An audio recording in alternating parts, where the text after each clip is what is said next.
Before Mansa Musa, the Mali Empire was already a growing force in West Africa, built upon the ruins of the Ghana Empire. Situated along lucrative gold and salt trade routes, Mali became an economic powerhouse. By the early 14th century, Mali was one of the most influential African empires, stretching across modern-day Senegal, Gambia, Guinea, and Mali. When Mansa Musa, born around 1280, ascended the throne in 1312, he inherited a vast, wealthy empire, but his reign would elevate it to legendary status. Mansa Musa was not just wealthy, he was the wealthiest person in recorded history.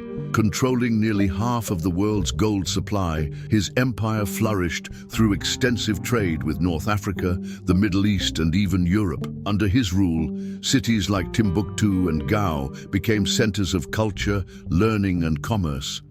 He expanded Mali's borders, incorporating key trade hubs and ensuring a stable, thriving economy through a structured taxation system.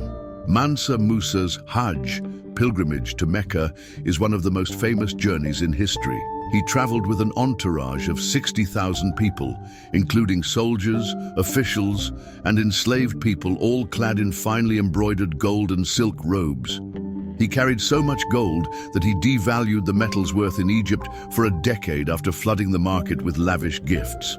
Along the way, he built mosques, distributed gold to the poor, and established diplomatic ties with rulers across the Islamic world, putting Mali on the map for European and Middle Eastern historians. After his pilgrimage, Mansa Musa transformed Timbuktu into a world-class center of knowledge.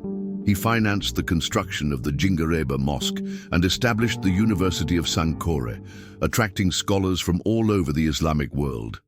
Under his patronage, Timbuktu became a beacon of learning, rivaling the greatest universities of the time. By the time Mansa Musa died in 1337, Mali was at its peak, influencing cultures, economies, and politics far beyond West Africa.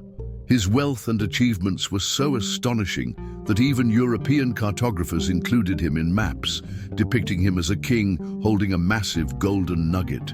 His legacy as a legendary ruler, devout Muslim, and patron of the arts remains one of the most enduring stories of African history.